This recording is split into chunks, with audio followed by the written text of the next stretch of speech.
Hello, Lindsay and Darren. We are here with the GLO House founders, and we're so excited to hear from you guys today. Why don't you go ahead and introduce yourselves? And Lindsay, if you could, since you are the founder of the GLO House, could you give us some background on your story and how the house kind of came to be? Yeah, thanks everybody. I'm so glad that we get this opportunity just to share some updates with you guys. So like Savannah said, I'm Lindsay. I grew up in Twin Lakes, so in the area. And after graduating high school, I decided to come to South Africa to volunteer with kids. But when I left 6 months later, I didn't feel like I did anything that mattered or what I thought God had wanted me to do. So then I came back to the States and then ended up coming back to South Africa to volunteer and just reconnect with those kids again a year later.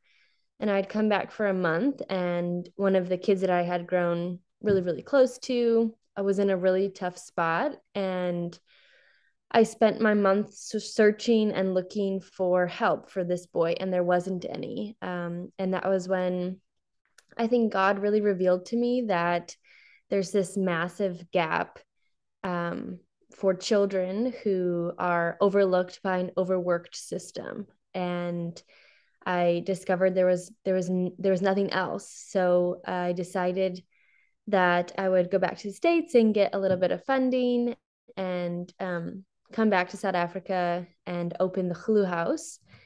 And we started in like a small little two-bedroom apartment, and I thought it was just going to be me and like this one boy. And then it grew from one kid to five in a month, and then I was taking care of seven kids. And then thankfully I met Darren and helped me helped me handle all of that. But yeah, it's been a really awesome journey just to share kind of my background, which wasn't always the easiest, but also to provide a space for kids to just feel loved and remind them of a hope that is never failing.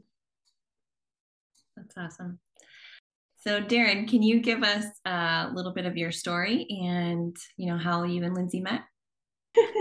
Hi guys, it's so good to have an opportunity to be able to connect with you guys again, all the way from over here.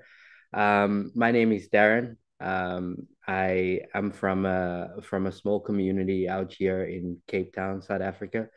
Um, I'm from a little town called Oceanview, which is made up of a whole lot of small little houses that was placed there due to the apartheid regime when South Africa was going through apartheid, and people were forced off of their farms and lands and forced to live in a certain area. Now, due to this, a lot happened, and it placed a lot of strain on the South African people, and people were forced into doing certain things, learning in a certain language, and this made things really difficult for people. My family suffered, went through so many generational uh, suppression, and uh, and it was really difficult to grow up as a young man. I remember growing up and just feeling completely lost, not having any direction, just being so confused why my father would be, laying his hands on my mom and doing this and doing that. And that just made me feel really, really confused and not having any direction in life. I was fortunate enough to be able to connect to my mentor who I met on my journey, just trying to stay far away from my house because that didn't really feel like a safe place for me. Um, but I feel like God had his hand over me to direct me into where he wanted me to go and not where I wanted to go. And I found my safe place by being able to take control over my own life by the tools and things that my mentor gave to me to be able to take a stand in my own life. And on this journey, I always felt like I never really understood my purpose in life and that's something that I always searched for, was my purpose. But I felt like the more I started to know God, the more I started to know myself, because I was struggling with an identity for however long, and I never saw God's place in my life until I started trying to find out who He was, and then I discovered myself, and it was only then that I was able to really see what my purpose in life was, and that was to be able to show other kids that was born into similar circumstances, to be able to show them that despite the life that they were born into, it doesn't have to stop there. That there's this endless hope that if you learn to get to know God, He has all of the answers to whatever questions you ever had. And it was where I remember walking in Musenberg one day, where one of the boys came to me and he said, he's like, "Hey man, my mom's coming back from America." And I'm like, "Wait, dude, I've already met your mom." Um, and he's like, "No, no, no, this girl like Lindsay, she's coming back from America. She's coming to take care of me." And I was like, looking forward to meeting this girl, because it seemed like she played such a huge role in this boy's life. And at this point in time, I was trying to give back what was given to me freely, and spending time with the kids, teaching them surfing and doing all these things with them. Um, I I then waited, and she came to from America, and she arrived, and she was hearing all the things that this little boy was busy sharing with her as well. And he was kind of trying to like playing matchmaker, and he was telling me, like saying like hi, like Darren says hi, and then he would come and tell me the same thing, until we were just both so curious to find out who this person was. Mm. And we decided to meet up, and I shared my vision and my dream, and the what I would like to do with my life. And she was kind of being a little bit awkward and quiet. I was wondering like, okay, all right, I'm gonna go get some coffee, and then like she's like, okay. And then I came back 10 minutes later, we chatted, and then she went home, and she's told a friend, "Dude, I just met this guy, and he literally just told me my whole life, what I want to do with my life." And her friend was like, "Well, then marry him." And there we go. So you have good friends around you, little kids and adults. That's awesome. Um, okay, so can you guys tell us a little bit about what kinds of needs the Blue House is meeting right now? What you're doing to meet those challenges, those specific challenges the kids across the families really in the communities are experiencing? Yeah, so the Clue House is basically an environment for children whose parents are either temporarily or indefinitely unable to care for their kids, whether that be due to substance abuse, domestic violence, unemployment, gangsterism, etc. And essentially, we provide an environment for children to feel secure, safe, and loved. And this environment is shaped up of our farm, but also of our outreach program, and then also of the kids that stay with us full time. And what we then do is we allow the kids to learn tools by going to Al-Anon or Alateen programs, those 12-step programs, by going to a youth group and church on Sunday, and having like basic lessons like every day at the dinner table. And they start to build, one, their confidence, but two, like their respect of themselves, others, and of the world. And that allows them to kind of to be able to set their own boundaries. So all of our kids attend counseling as well. And that really helps the kids kind of have a little bit more power, because their whole lives, a lot of them have been taken advantage of by other people in power, if that makes sense. So it's really great that when the kids do have the opportunity to go home, which is every other weekend or school holidays, it's always the child's choice, not necessarily how normal care systems work, where it's the parents choosing those things. But the families are always involved, and they're always around. We keep them in the loop for everything. I think currently, right now, the kids that are in our home are our forever kids. And that's okay because I think that's what they need. But most importantly, we're a step before foster care. So, because of us, none of these kids will ever enter that system. And I think that is just a huge win. Mm-hmm. Yeah, absolutely. Darren, can you tell us a little bit about the Oceanhood part of the Blue House? So way back in the beginning when before I met Lindsay, um, I really felt like the ocean serves such a big part in just giving you the opportunity to be able to be at one with yourself, where the only thing that you have to worry about is being in that present moment, because if you're not present, the wave will wash you out and it will knock you over, and it just gives you the opportunity to be able to be right there, not having to worry about what you're going to be eating, not having to worry about whatever problems you have. It's just being able to be there, and we use the power of the ocean as a reward for all the work that the kids are putting in.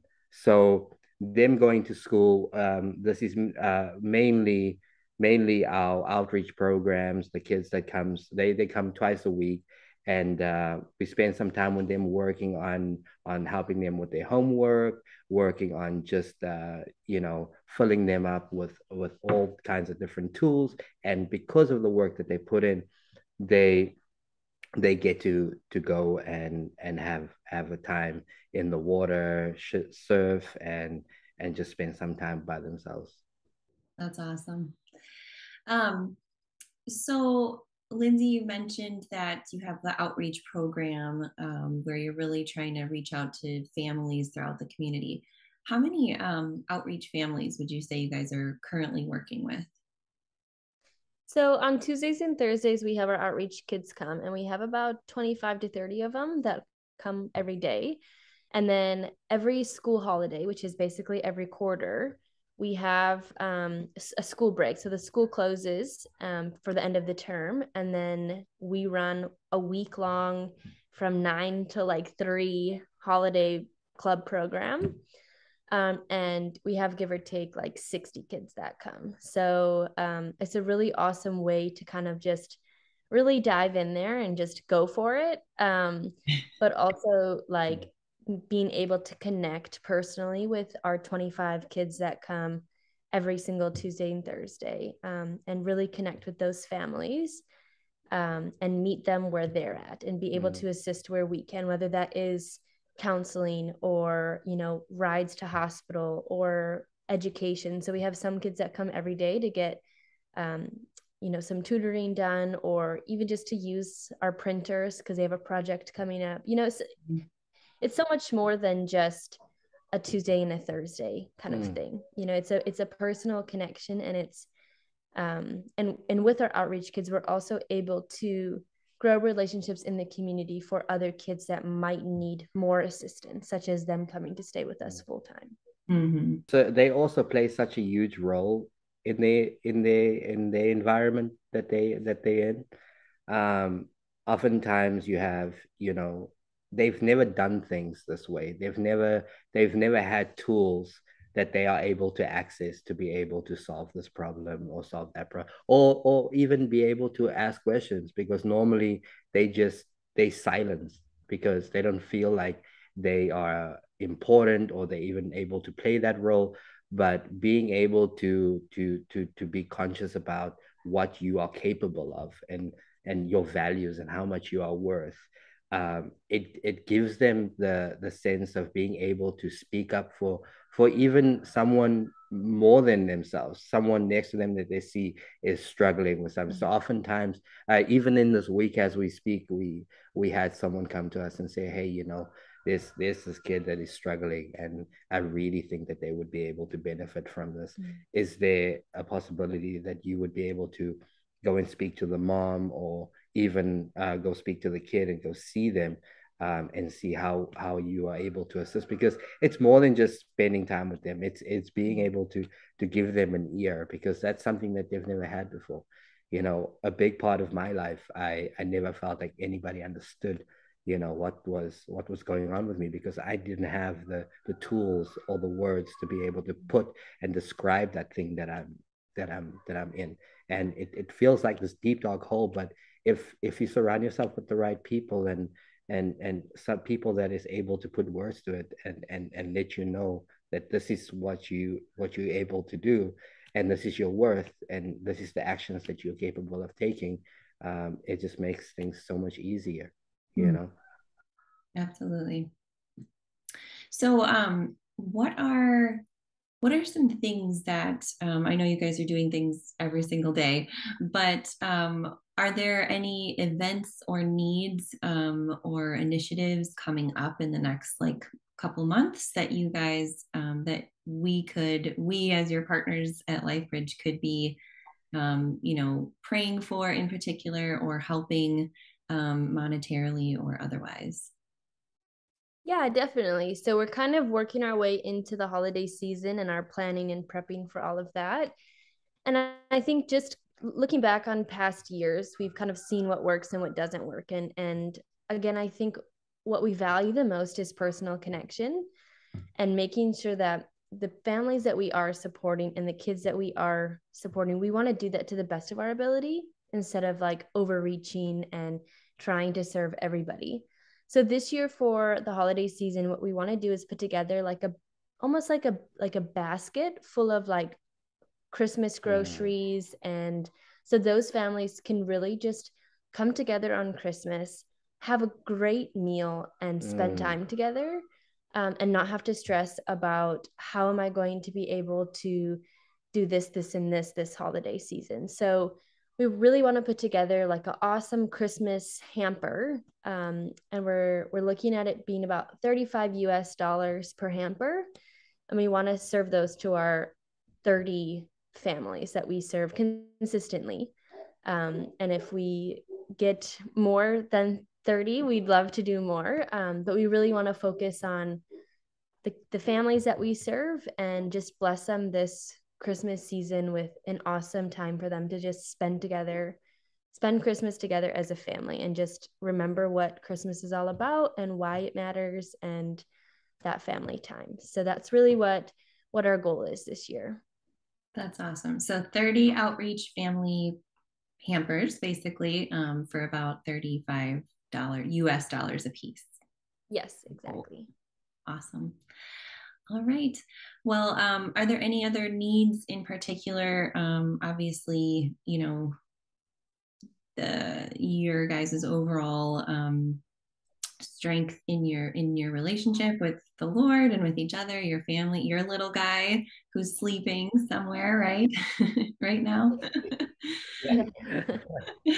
um, and of course, your forever kiddos, your outreach families. Is there anything else, any like community relations or anything going on in like South Africa that maybe we're not aware of, that we could be praying for you guys in particular for? This just been it's been kind of like a roller coaster for everybody here in South Africa. After the pandemic, there was load shedding, and then with fuel prices and everything going up, it's kind of there's just been, it's either what is impacting you the most. But as the whole of South Africa at the moment, load shedding seems to be the biggest thing that we are struggling with at the moment. We are currently sitting on level 5. That's about 4 hours of no electricity during the course of the day. So most nights we are making either food on the fire, um, you know, or we are having the candles in the house.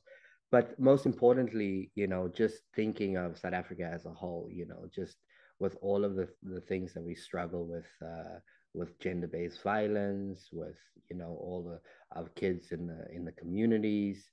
You know, if power goes off, there's total darkness, especially around the timing that they switching off all the electricity. So I just think that there's been a lot of crime since then, and also a lot of families, especially single mothers, that is having to look after their families and having to go and earn a living at the same time, and leaving the kids at home. We've been trying to help out with our outreach kids to have be a safe place for them to be able to stay until parents are able to come pick them up and come back from work. But yeah, that's just the big one. I feel like we need to really spend some time praying about that we come up with some sort of solution.